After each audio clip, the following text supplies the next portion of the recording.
Dios les siga bendiciendo, amados hermanos.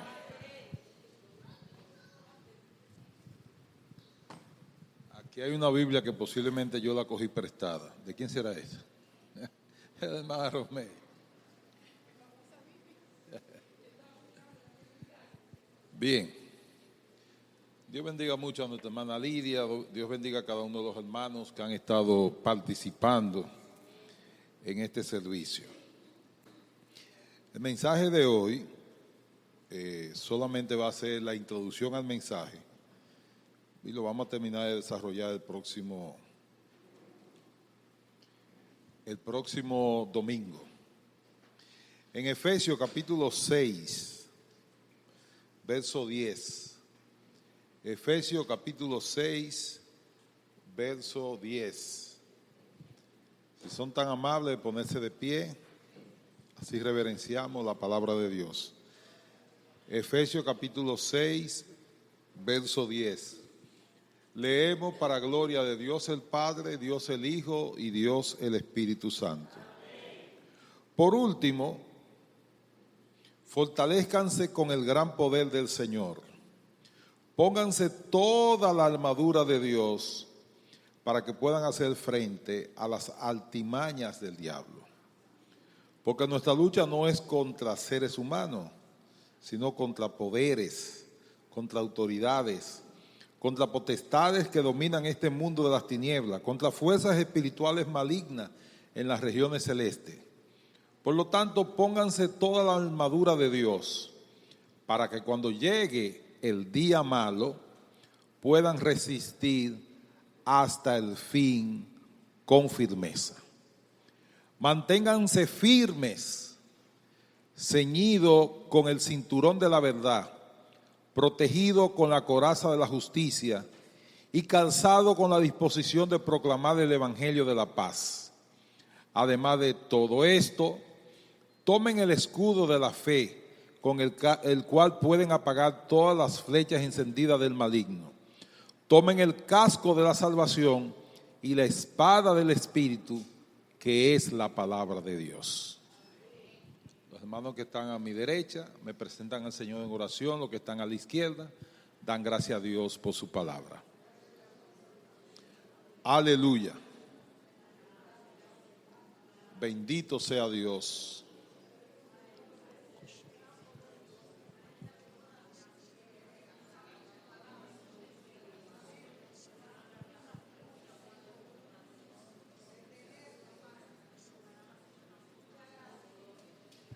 Gracias, Jesús. Y amén. ¿Alguien aquí puede bendecir a Dios? Muy bien, mis amados hermanos. Primero, antes de comenzar a predicar, damos gracias a Dios por la gran victoria del domingo pasado en un evento especial que tuvimos y llenó y superó todas nuestras expectativas. A todos los hermanos que aportaron su grano de arena a ese evento especial, el Señor les bendiga y les recompense. Y luego hubo una segunda victoria, que fue la campaña que la pastora y otras personas anhelaban que la prolongaran, ¿verdad? Que llegara hasta el jueves, porque 3 días no eran suficientes para seguir anunciando a Cristo allí en ese lugar, por la gran gloria que Dios manifestó ahí en ese play, que dejó de ser un play y se convirtió en casa de Dios y puerta del cielo para que los pecadores conocieran al Salvador. ¿Alguien da gloria a Dios? Hermanos, y hablen de la campaña a sus amigos, a sus familiares. Díganle todo lo que pasó, cuéntenlo. No se queden callados, digan que Dios hizo obras, maravillas, milagros, prodigios, que salvó gente. Porque cuando un ídolo se supone que hizo algo que no es cierto, el mundo entero lo sabe.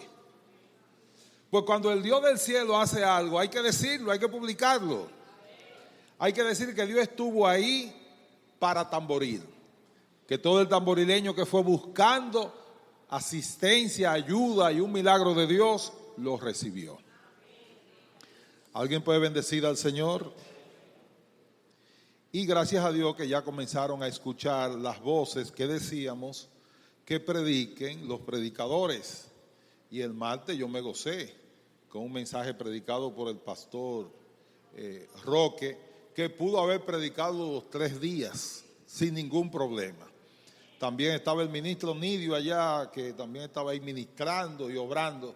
Así que con el material de tamboril, Nidio, Roque, el ministro Máximo, Chelo, con eso nosotros tenemos para esa campaña. Esos predicadores Dios los usa y son de aquí de Tamboril. ¿Cuántos pueden bendecir a Dios? Así que fue un éxito extraordinario. Los hogares, la familia, están bajo fuego, bajo ataque. ¿Usted sabe cómo es cuando está una nación bajo ataque?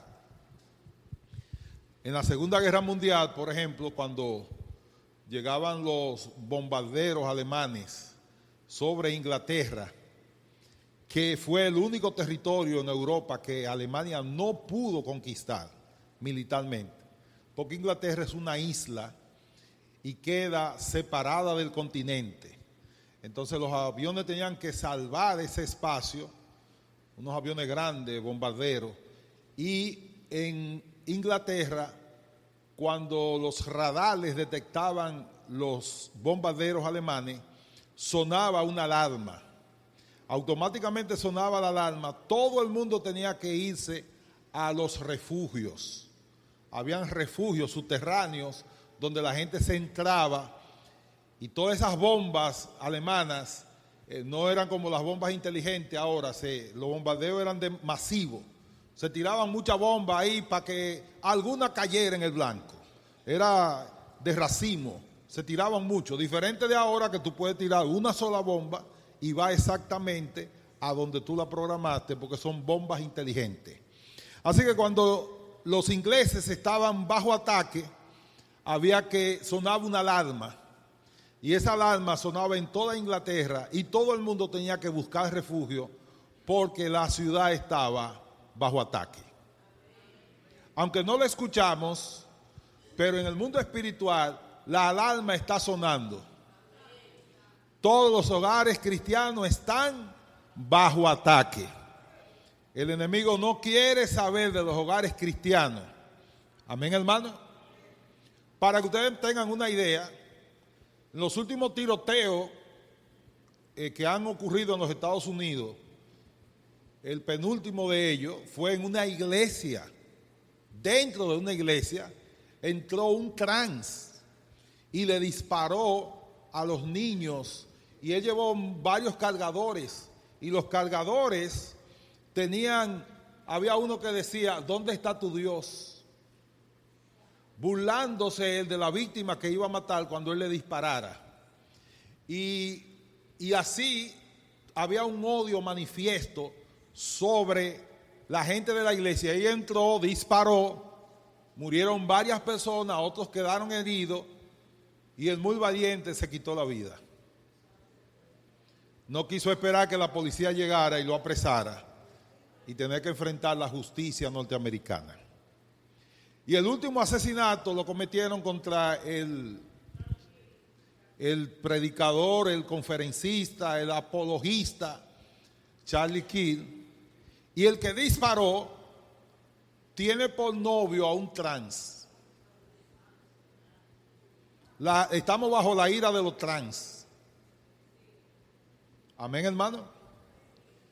¿Qué es lo que se está atacando? ¿Qué se está atacando? Y el colmo del colmado, que estoy quillado con el Papa, es que están matando cristianos en Siria y en China y en otros lugares y el Papa no dice nada. Yo no pretendo que el Papa coja un M16 y salga a pelear por los cristianos, pero sí que lo denuncie. Y las matanzas de los cristianos, CNN no las registra, ni ninguno de esos medios, y parece como que no está pasando.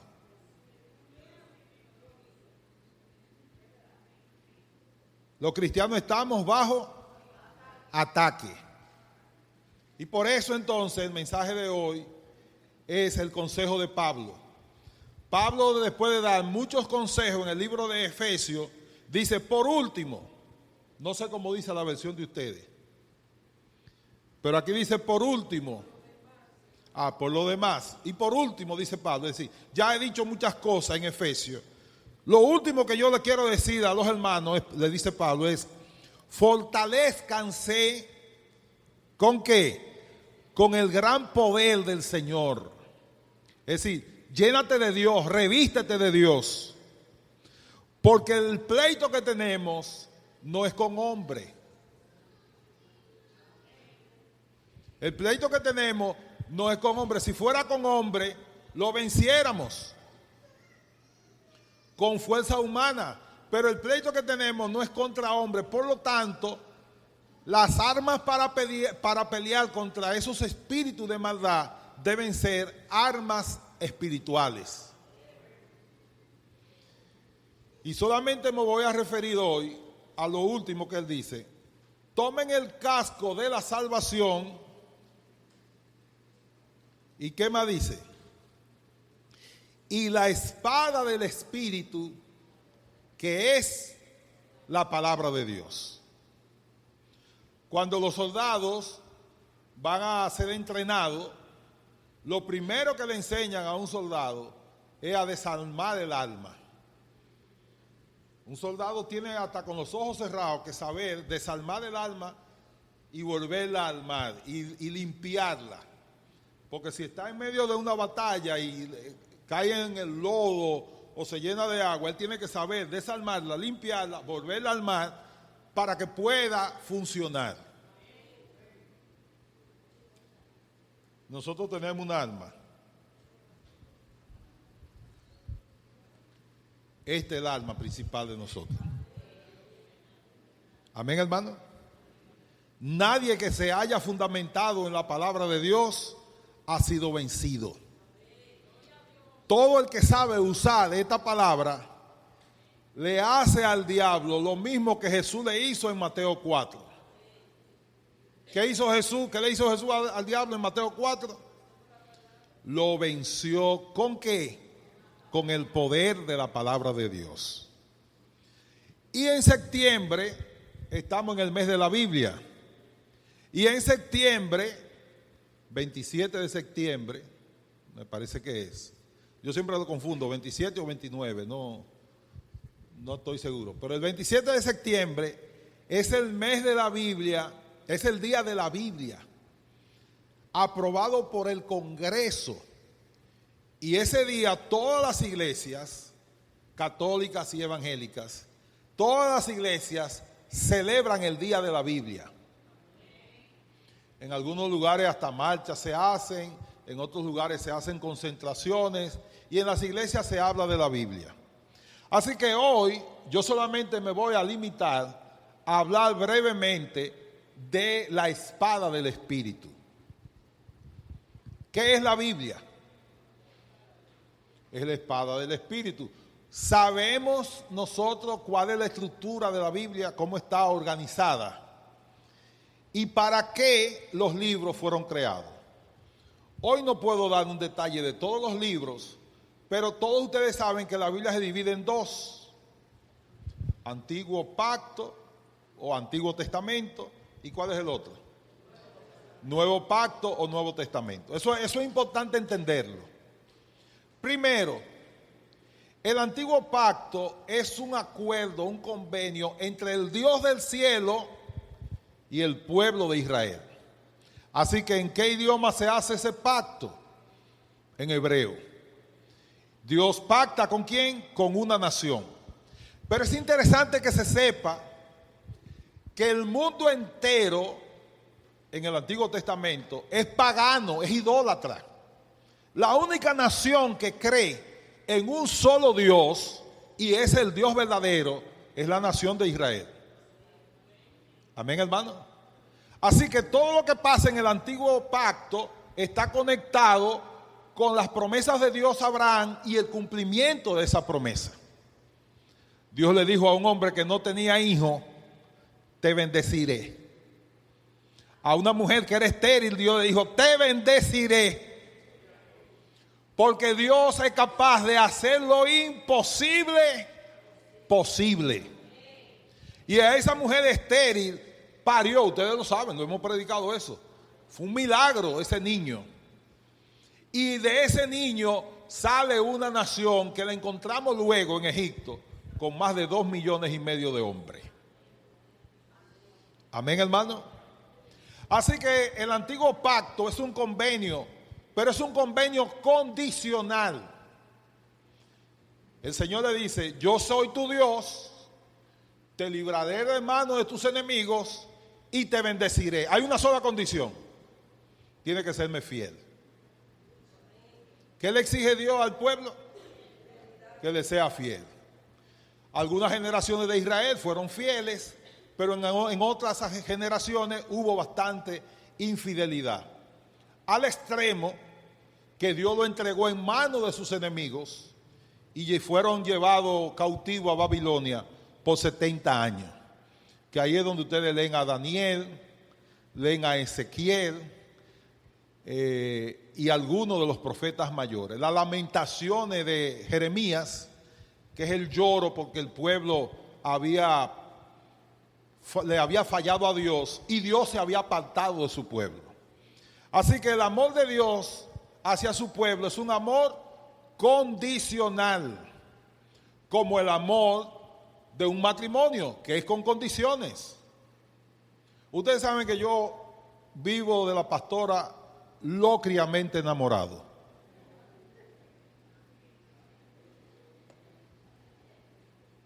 Y si esa mujer me deja,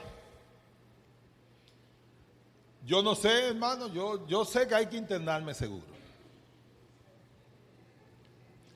Así que yo no sé vivir sin ella y tampoco quiero aprender. Amén, hermano. Por eso le dije, tú no te puedes morir primero que yo. Tú tienes que enterrarme a mí porque yo no te puedo ver muerta. Amén. Así que es un amor, hermano, que no tiene explicación. Supera las expectativas humanas. Pero, si la pastora me cambia por un jovencito, colágeno creo que le llaman,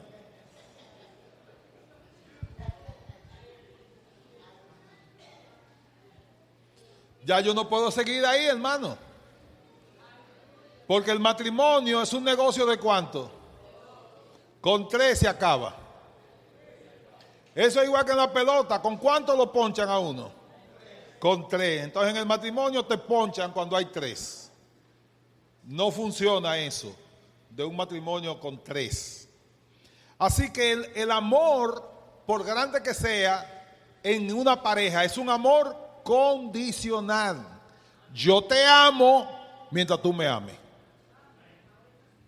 ¿Sí o no? Pero si tú no me amas, estamos desligados del pacto matrimonial. Porque no es otra cosa, es un espacio para la gente amarse.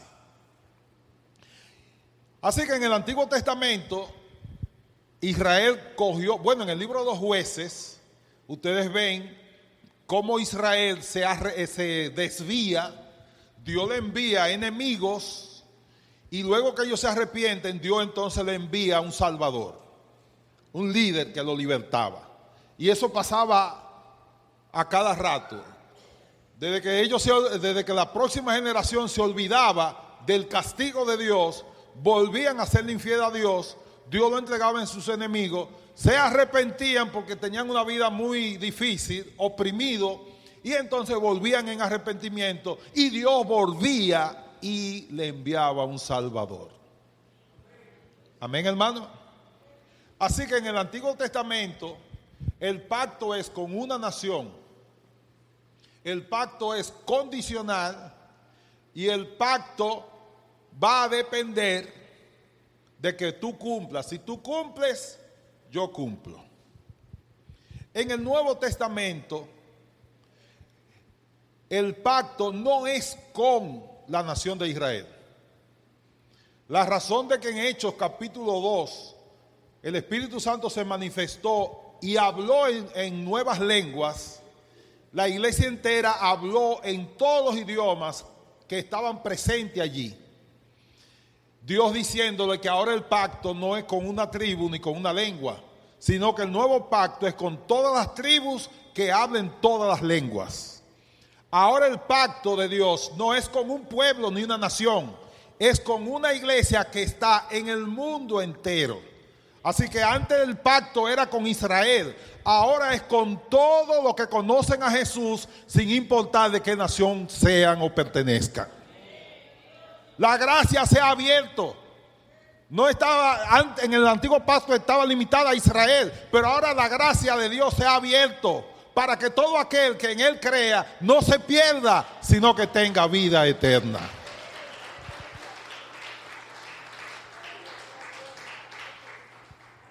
Amén, hermano. Entonces ahora el Nuevo Testamento es la revelación que no es más que el Antiguo Testamento interpretado a través de Cristo y ampliado a todas las naciones. Y este nuevo pacto es incondicional. Eso le va a quedar un poquito difícil a los hermanos de entender, pero es incondicional. ¿Qué amor es incondicional? Miren, yo tengo una bailadora que está ahí adentro, llamada Alexi, la vi ahorita bailando en el devocional, en la adoración, llamada Alexi, que todavía no me ha dicho papá. Muchacha como malcriada, ¿verdad? No me ha dicho papá todavía. Ella no ha dicho nada. No me ha dicho nada si me ama o no me ama, pero yo la amo. Ese es un amor como incondicional. El amor entre un abuelo y sus nietos es incondicional. El amor entre un padre y sus hijos es incondicional. El amor de los tíos y los sobrinos es incondicional. No importa lo que ella haga o deje de hacer, igual la amo. ¿Alguien me entiende? El amor de Dios en el nuevo pacto es incondicional. Tú nunca te vas a calificar para poder decir, yo califico para recibir el amor de Dios. Nosotros no somos calificados para recibir el amor de Dios. Si nos fuéramos a calificar, todos seríamos rechazados. Pero cuando Dios nos ama por lo que ya Cristo hizo en la cruz del Calvario.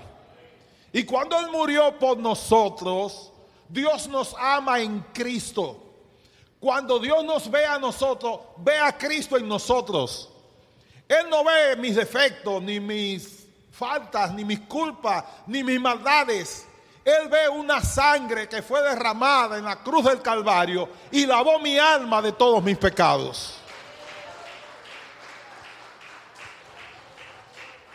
Amén, hermano. Y somos aceptos en el amado, dice Pablo. No tenemos que hacer nada para que Él nos ame. Ya nos amó. Pero no nos amó cuando nos convertimos. Dice las Escrituras que antes de la fundación del mundo, ya Dios había decidido amarte a ti y a mí. Y por eso, aunque estuvimos en el mundo, unos se metieron más profundo en el pecado que otros. Y aunque estuvimos en el mundo, envueltos en el barro cenagoso del pecado, y estábamos en el pozo de la desesperación, allí en ese pozo se metió Cristo. Y nos levantó del pozo cenagoso del pecado y puso nuestros pies sobre la peña. Y nos ha dado vida y vida en abundancia. Y ha inscrito nuestro nombre en el libro de la vida. Cuando tú vas a una recepción donde va a estar el presidente o alguna autoridad muy reconocida, o la recepción o la fiesta o la reunión es de gente muy encumbrada, cuando tú llegas a la entrada te revisan en el libro de los invitados. Freddy Peña, señor, usted no está aquí. Usted no está aquí. Aquí nada más hay Bonetti, Risé, Bermúdez, Brugal. Aquí nada más están esos apellidos. Pero cuando nosotros vayamos al cielo, la gente dice que Pedro, yo no sé si es verdad que Pedro que está ahí en la puerta o no, pero el que sea que esté ahí, nos buscarán en el libro de la vida. Y allí no vale ser Bonetti o Risset o Corripio. Esos apellidos no valen. Allí lo que vale es que tu nombre está inscrito en ese libro. No por lo que nosotros hicimos o dejamos de hacer, sino por lo que Cristo hizo por nosotros en la cruz del Calvario.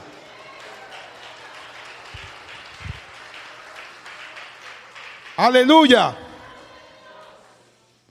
Y buscarán nuestros nombres. Y aparecerán nuestros nombres, dice un predicador, escrito con letras de oro. Amén, hermano.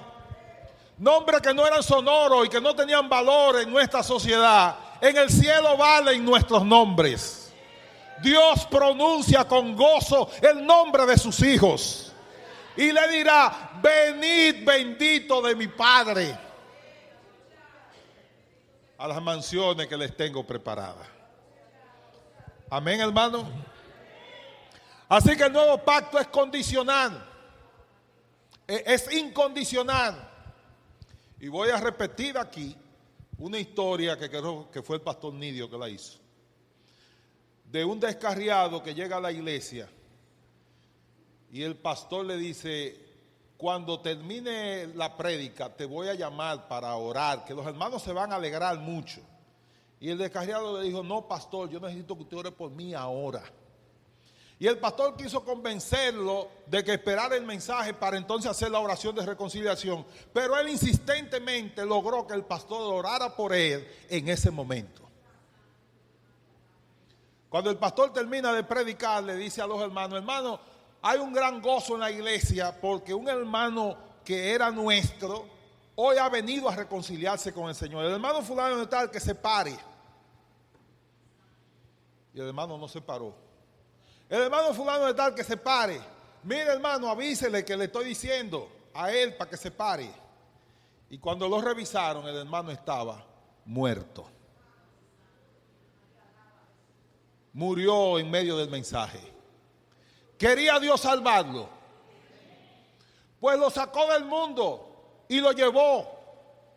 Porque lo que ustedes tal vez no entienden, es que nosotros estamos en las manos del buen pastor.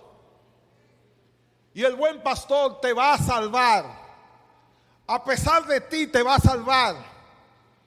A pesar de mis malas mañas y de mis malos hábitos y de lo malo que yo soy, igual Jesús decidió salvarme porque soy un pecador que ha creído en el Salvador. No calificamos para ir al cielo, pero a nosotros nos inscribieron y somos VIP para entrar en el reino de los cielos. Si no nos invitan para las grandes reuniones de la alta sociedad aquí en Santiago o en el país, estamos convocados para la reunión más digna, más alta, de mayor gloria, es ir al reino de Dios.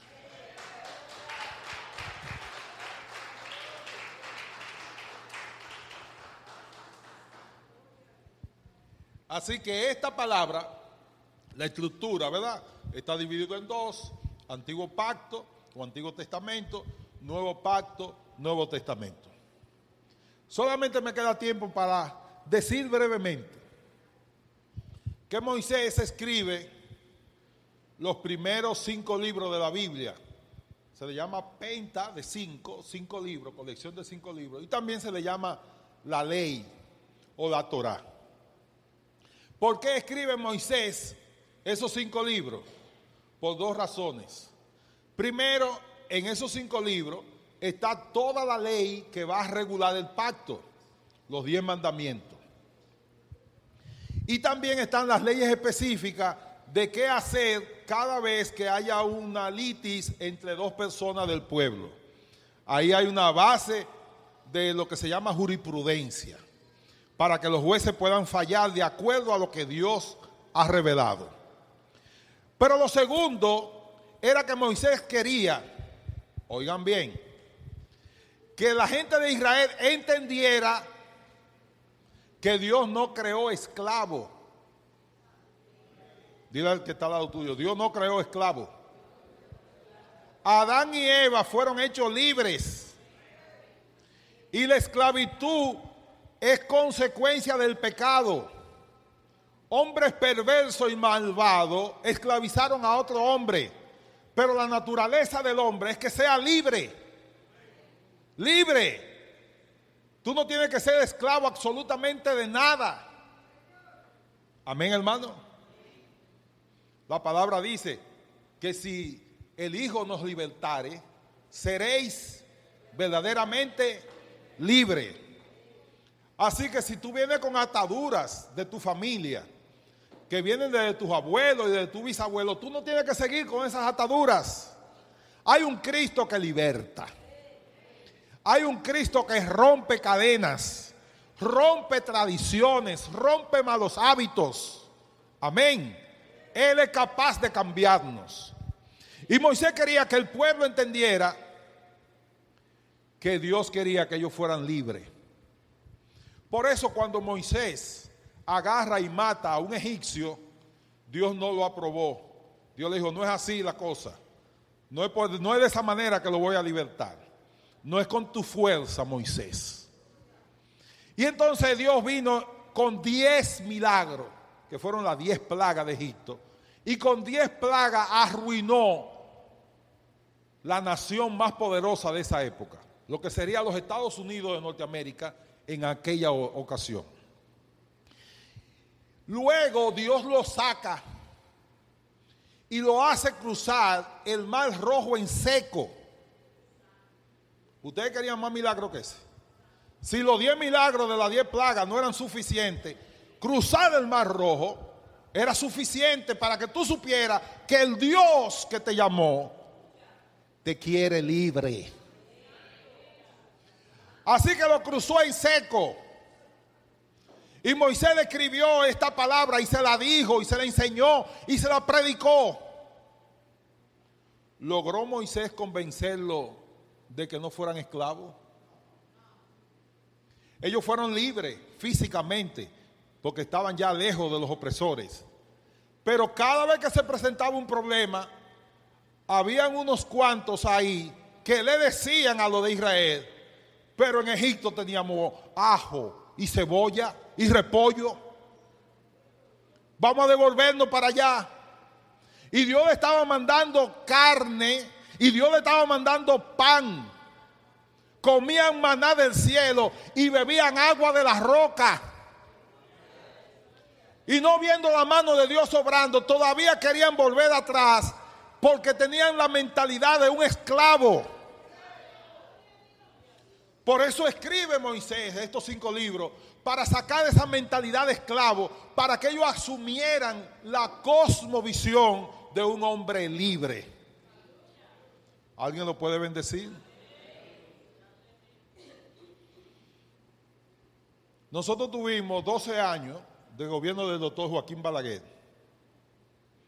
Y en esos 12 años fue como una secuela de la dictadura de Trujillo, un poco más atenuada. Tuvimos la banda colorada, todavía habían Caliesa y Caliesa. Y no se podía hablar de política durante esos 12 años. Amén, hermano. Aquí combatieron en Tamboril la dictadura de Balaguer. Había una zona libre, ¿verdad? Donde no entraba un policía, sino que tenían que entrar un regimiento. Después que ganó el PRD, tuvimos 8 años de libertad. En los gobiernos de don Antonio Guzmán Fernández y el licenciado doctor Salvador Jorge Blanco. Después de esos 8 años que el pueblo probó lo que es la libertad, Balaguer volvió y ganó, pero no pudo callar al dominicano que ya sabía lo que era libertad. No pudo volver a oprimir al pueblo, sus lacarios, sus generales y soldados y sicarios reformistas.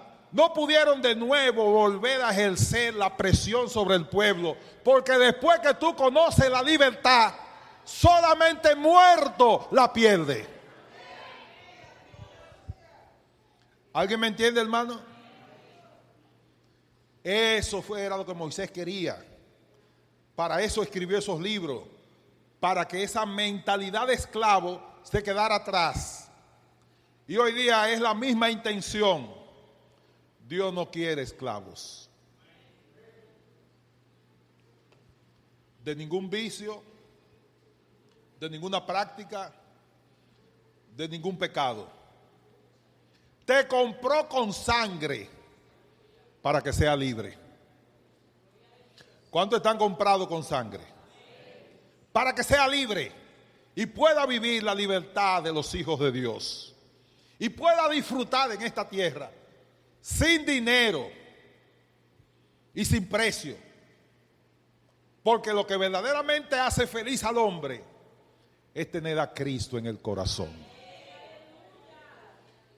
El impío necesita dinero y alcohol y juca y droga para tener una supuesta felicidad artificial. Pero el cristiano tiene acceso a la fuente de la felicidad. Y la verdadera fuente de la felicidad se llama Cristo. Con Cristo lo tengo todo. Sin Cristo no tiene nada. Amén, hermano. ¿Cuántos quieren ser libres? Pónganse de pie, hermano. Este mensaje continúa el próximo domingo con el favor de Dios. ¿Alguien lo puede bendecir?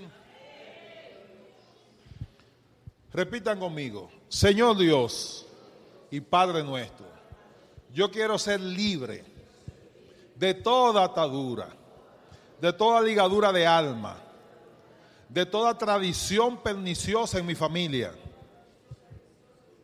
Yo quiero ser una persona libre para con libertad adorarte, para con libertad servirte, para con libertad proclamar tu nombre. Te lo pido con todo mi corazón, en el nombre de Jesús. Amén y amén. Nuestra hermana Eva.